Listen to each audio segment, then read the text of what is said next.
El cuerpo humano, el sistema nervioso.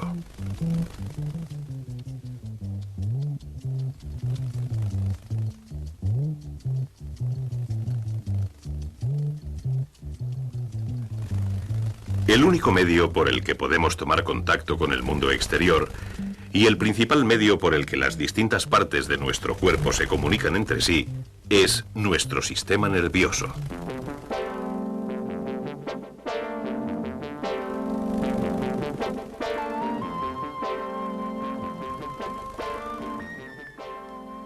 Los colores, sonidos y olores, las formas y texturas que configuran nuestro mundo, no existirían para nosotros sin los billones de células que constituyen nuestro sistema nervioso.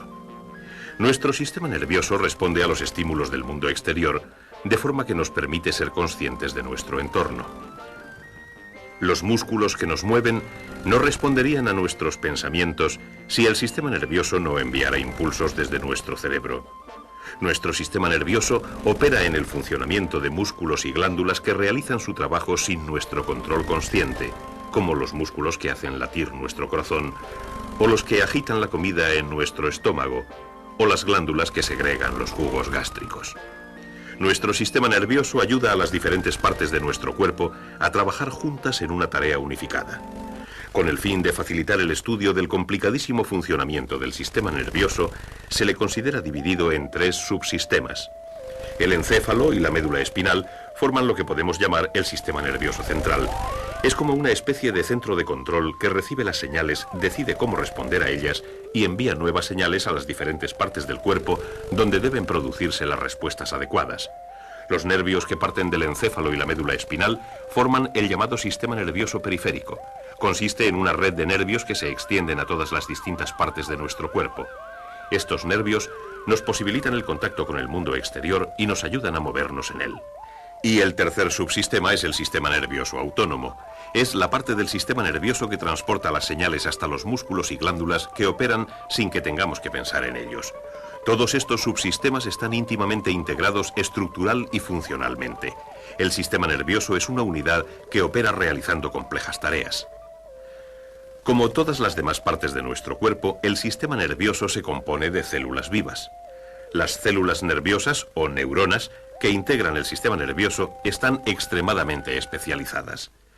Como la mayoría de las células de nuestro organismo, una neurona contiene un núcleo y las demás estructuras en su citoplasma que le ayudan a realizar sus funciones vitales habituales. Pero tiene además 2 estructuras adicionales que la capacitan para realizar sus funciones especializadas. Son las fibras o ramas que se extienden desde el cuerpo celular de la neurona. Las fibras de muchas células nerviosas están cubiertas por una sustancia grasa llamada mielina. Las fibras transmiten los impulsos nerviosos de una célula a otra. Las fibras que recogen los impulsos de fuera de las neuronas son las llamadas dendritas, y las fibras que envían esos impulsos desde las neuronas al exterior se denominan axones. Una vez que el impulso nervioso ha atravesado una célula nerviosa, pasa del axón de esa neurona a la dendrita de otra neurona adyacente. Los impulsos nunca viajan en sentido opuesto. Si los axones o las dendritas de una célula nerviosa se dañan, pueden regenerarse. Pero la célula nerviosa en sí es tan especializada que ha perdido la capacidad de reproducirse. Una vez que el cuerpo celular muere, ninguna otra célula nerviosa, ninguna otra neurona ocupará su lugar.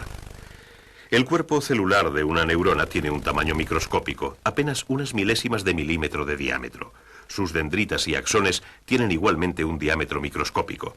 Pero hay una enorme variedad en la longitud de estas estructuras, de unas milésimas de milímetro a cerca de 1 metro.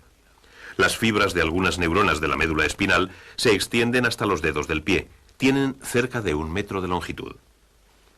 Las neuronas realizan su función especializada transmitiendo los impulsos nerviosos a lo largo de esas fibras. Un impulso nervioso es algo así como un trastorno eléctrico en movimiento, no precisamente una corriente eléctrica. Su velocidad depende en gran medida del diámetro de la fibra nerviosa. Cuanto mayor es el diámetro, más rápido es el impulso. La velocidad máxima de transmisión de un impulso es de unos 130 metros por segundo, unos 460 kilómetros por hora. La velocidad mínima de transmisión es quizá de 1,5 kilómetros por hora.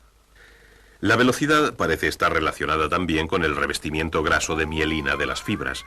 Los impulsos se transmiten 10 o 20 veces más rápidamente en las fibras nerviosas que poseen esta cubierta que en las que no la tienen. El cómo se transmiten los impulsos a través de las fibras nerviosas todavía no se comprende muy bien, pero parece que funciona más o menos así. Normalmente la carga eléctrica en el fluido exterior a la membrana de una fibra nerviosa es más positiva que la carga en el fluido interior. Pero cuando se aplica un estímulo adecuado, tiene lugar una transformación en la membrana de la fibra en ese punto, que parece permitir a los átomos cargados del fluido exterior a la fibra atravesar la membrana hacia el fluido interior de ella. Este movimiento provoca un cambio eléctrico. El interior de la fibra se hace más positivo en su carga que el exterior durante aproximadamente 1 milésima de segundo, porque los átomos refluyen de nuevo a través de la membrana al exterior de la fibra nerviosa. Pero esa brevísima inversión de carga ha afectado a ese punto de la superficie de la membrana, y otra corriente de átomos cargados fluye desde el exterior hacia el interior y hacia el exterior una vez más.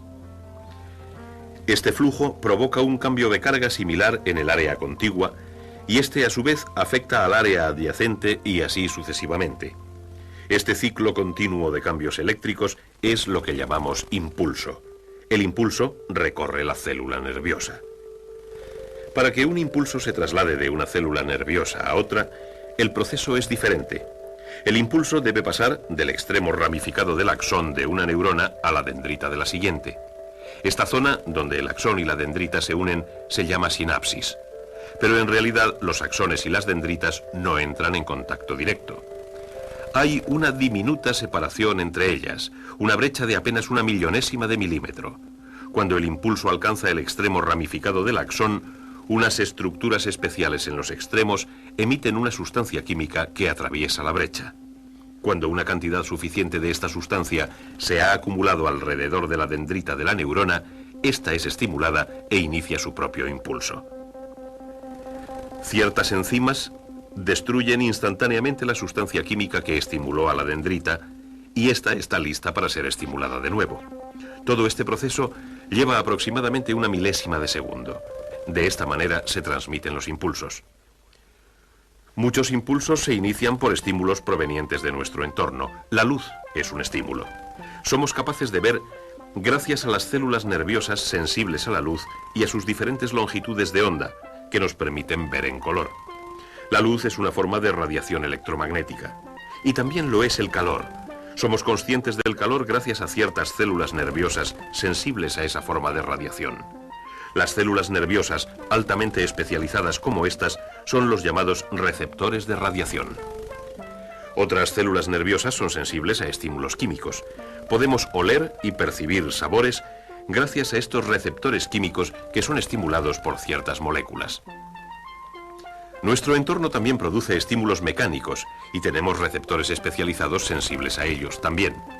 Podemos sentir, percibir texturas, sentir presión o dolor gracias a estos receptores mecánicos. Cuando estos receptores, estas células nerviosas altamente especializadas, son estimulados, generan impulsos que viajan a través de sus fibras desde nuestros órganos sensoriales y otras partes de nuestro cuerpo a lo largo de los nervios sensoriales hasta el sistema nervioso central. Los impulsos solo pueden transmitirse partiendo de las células nerviosas receptoras hacia el sistema nervioso central. Muchas fibras de las neuronas se reúnen en paquetes o haces de fibras envueltos en tejido protector a los que llamamos nervios. Los cuerpos celulares de las neuronas sensoriales también se agrupan en racimos que llamamos ganglios y que se encuentran fuera del sistema nervioso central. La mayoría de los nervios sensoriales transmiten sus impulsos a la médula espinal, un cilindro o cordón alargado de tejido nervioso que se extiende a lo largo del conducto raquídeo o vertebral, el canal duro protector formado por las vértebras de la espina dorsal. La médula espinal está protegida por la columna vertebral y 3 membranas llamadas meninges. Recorriendo el centro de la médula espinal y a todo lo largo, hay un estrecho canal lleno de un líquido. Este canal central se conecta con cavidades en los ventrículos cerebrales que también contienen el mismo líquido. Envolviendo este canal central hay una masa de células nerviosas llamada materia gris debido a su color. La materia gris está formada principalmente por cuerpos celulares neuronales. Los impulsos sensoriales que penetran en la materia gris se transfieren a las neuronas y después se transmiten a través de la médula espinal y a lo largo de sus fibras a la parte externa de la médula, la materia blanca. La materia blanca está formada principalmente por paquetes de axones cubiertos de vainas grasas de mielina. Son estas vainas las que le dan una apariencia blanca, brillante. Las fibras de estos haces transmiten impulsos bien hacia arriba, hacia el encéfalo, o hacia abajo, desde el encéfalo. Hay 31 puntos exactamente a lo largo de la médula espinal, por donde los impulsos pueden entrar y 31 por donde salir. Desde ellos, 31 pares de nervios del sistema nervioso periférico se unen a la médula espinal y por consiguiente al sistema nervioso central. Los impulsos que recorren la médula espinal hacia arriba se dirigen hacia el extremo donde ésta se ensancha formando la médula oblonga o bulbo raquídeo que enlaza la médula espinal y el encéfalo. Como el resto de las partes del sistema nervioso, el encéfalo está formado por neuronas. El encéfalo puede considerarse como dividido en secciones. La médula es parte de una sección llamada tronco cerebral. El tronco cerebral lleva los impulsos a las demás partes del encéfalo. Otra parte es el cerebelo. El cerebelo no está implicado en las actividades que podemos controlar conscientemente. El control consciente de actividades tiene lugar en la parte más grande y más compleja del encéfalo, el cerebro. Más de la mitad de los 10 o 12.000 millones de células nerviosas que integran el encéfalo completo corresponden al cerebro. El cerebro se divide por una profunda fisura en dos mitades o hemisferios. Una banda de fibras cruzadas de materia blanca une los dos hemisferios del cerebro. Al igual que la médula espinal, el encéfalo se compone de materia blanca y materia gris, pero en el encéfalo sus posiciones están invertidas. Los haces de fibras nerviosas que forman la materia blanca componen la masa principal del encéfalo. Alrededor de esta hay una fina capa de neuronas de solo unos milímetros de espesor que compone la materia gris. La superficie de la materia gris del cerebro está plegada y arrugada. Estas circunvoluciones proporcionan a la materia gris una superficie mucho mayor de la que tendría si fuera lisa. Todos nuestros pensamientos, sentimientos y actos voluntarios tienen su origen aquí, en la materia gris del cerebro. Los impulsos llegan al encéfalo no solo indirectamente a través de la médula espinal, sino también a través de los llamados nervios craneales que conducen directamente al encéfalo. Hay 12 pares de estos nervios. Entre ellos están los nervios que nos permiten ver, oír, gustar y oler. Sus células receptoras son parte de nuestros órganos sensoriales, y así los impulsos del sistema nervioso periférico alcanzan nuestro encéfalo. El encéfalo es el centro de control de casi todas las actividades de nuestro cuerpo. Las neuronas que componen su delicado tejido están protegidas por las mismas 3 membranas que protegen nuestra médula espinal, las meninges y por los huesos del cráneo. En el encéfalo, las señales que llegan son registradas y evaluadas. Aquí se toman las decisiones de qué respuestas dar a estos impulsos de llegada. Las células receptoras del ojo pueden informar a nuestro encéfalo, por ejemplo, de que hay una cascada en cierta dirección, a cierta distancia. Podemos sentir que es algo atractivo y desear caminar hacia ella. Estas decisiones son tomadas en el encéfalo. Las células receptoras de nuestra piel informan a nuestro encéfalo de que el agua que entra en nuestra boca está fría.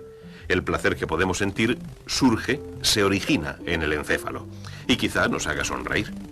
Si una gota de agua resbala por nuestra barbilla, las células receptoras de la piel envían impulsos a nuestro encéfalo, donde el mensaje es interpretado y se decide si hacer algo al respecto y cómo hacerlo.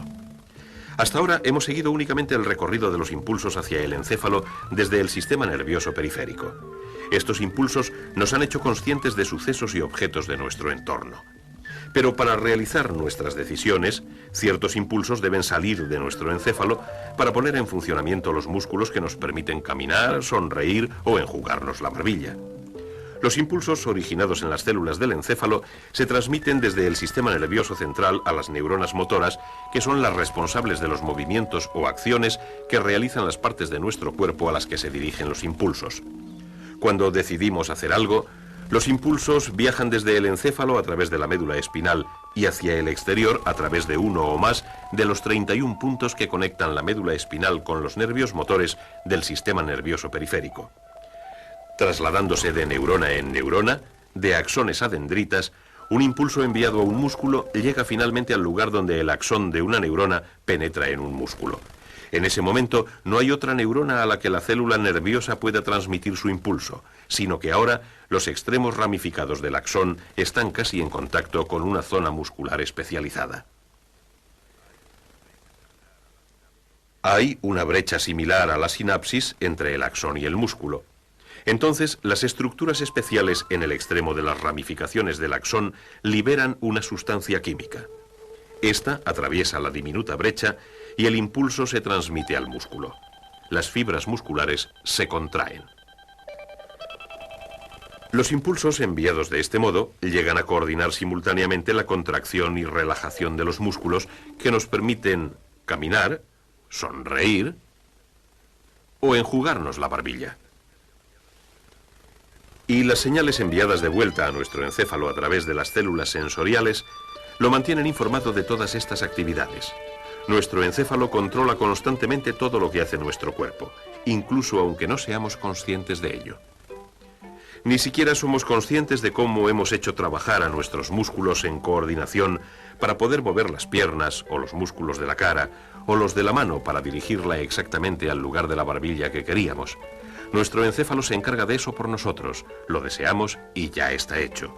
Complejísimas conexiones entre los miles de millones de células nerviosas del encéfalo hacen todo esto posible. Algunos movimientos tienen lugar incluso antes de que seamos conscientes de ellos. Tocar un objeto punzante puede provocar esto. Para producir esta rápida reacción, los impulsos siguen una especie de atajo llamado arco reflejo. El objeto punzante produce un estímulo en las células receptoras sensoriales. El impulso sigue su curso natural a través de las células nerviosas sensoriales, dendritas dentro, axones fuera, hasta la médula espinal. En la médula el impulso continúa subiendo a lo largo de la materia blanca hacia el encéfalo. Pero al mismo tiempo, las neuronas de la materia gris de la médula espinal generan un nuevo impulso. Esto sucede en las neuronas asociación. Las neuronas asociación pueden transmitir impulsos desde las neuronas sensoriales directamente a las neuronas motoras sin pasar por el encéfalo. De esta manera, mientras el impulso que informará al encéfalo del objeto punzante doloroso asciende rápidamente por la médula espinal, otro impulso viaja en otra dirección a lo largo de una senda motora hacia los músculos del dedo, la mano y el brazo. E incluso antes de que seamos conscientes del peligro que representa un objeto punzante, los músculos han retirado el dedo. Una fracción de segundo más tarde se puede sentir el dolor, pero el peligro ya ha pasado. Así, las diferentes partes de nuestro sistema nervioso periférico y central están constantemente en interacción, haciéndonos conscientes de nuestro entorno, permitiéndonos decidir cómo responder ante él, capacitando a nuestro cuerpo para hacer lo que queramos hacer y a veces protegiéndolo. Pero hay muchas otras cosas que nuestro cuerpo tiene que hacer y que nos sería muy difícil controlar y dirigir. Nuestro corazón sigue latiendo, sus válvulas abriéndose y cerrándose a un ritmo adecuado, los jugos gástricos siguen siendo segregados, los músculos de nuestro estómago producen los movimientos ondulares que baten los alimentos y los trasladan a otros órganos del aparato digestivo. Estos son solo unos ejemplos de la gran cantidad de actividades controladas por el tercer subsistema de nuestro sistema nervioso, el sistema nervioso autónomo. El sistema nervioso autónomo dirige el funcionamiento de músculos y glándulas a un nivel inconsciente. Sus actividades se realizan sin que nosotros seamos conscientes de ellas. La mayoría de estos controles residen en el cerebelo y otras partes del encéfalo fuera del cerebro. Ciertas regiones del encéfalo, que controlan el equilibrio de las sustancias químicas de la sangre, estimularán la actividad de las glándulas paratiroides cuando el nivel de calcio es demasiado bajo, o indicarán a la glándula pituitaria que emita hormonas para incrementar la actividad de los riñones cuando la cantidad de agua en nuestra sangre es demasiado grande.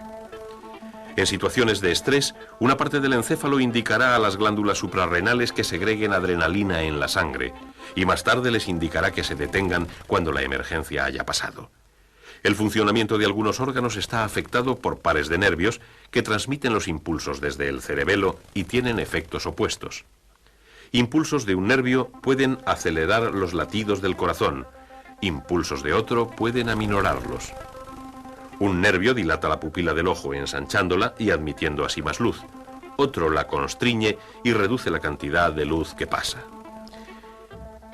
Esta habilidad del encéfalo de mantener el funcionamiento de órganos y glándulas en un equilibrio adecuado ayuda a nuestro cuerpo a mantener la llamada homeostasis, un estado constante de equilibrio interno.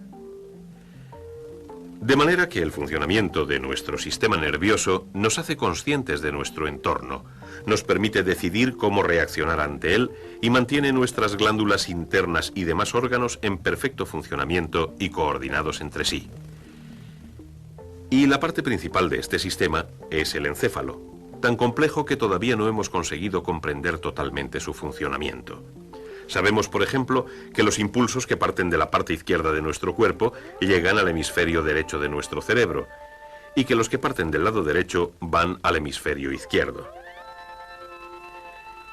En varios puntos de la médula espinal, los senderos nerviosos parecen cruzarse, pero no sabemos cuál es la función de esa inversión. También parece que los dos hemisferios de nuestro encéfalo tienen áreas de especialización. La parte izquierda es responsable del habla, la lectura, la designación y otras actividades complejas. Es la parte pensante, analítica, activa.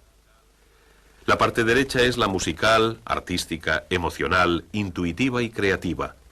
Parece ser la parte responsable del reconocimiento y percepciones de ideas abstractas, diseños complejos y rostros. Pero ¿por qué la diferencia entre los dos hemisferios? No lo sabemos. El encéfalo humano es mucho más complejo que cualquier ordenador diseñado hasta ahora o susceptible de ser diseñado. Su funcionamiento desafía a nuestro entendimiento, pero es una interesante área de estudio. Los científicos están muy ocupados examinándolo y aprendiendo cada día cosas nuevas y especulando sobre él.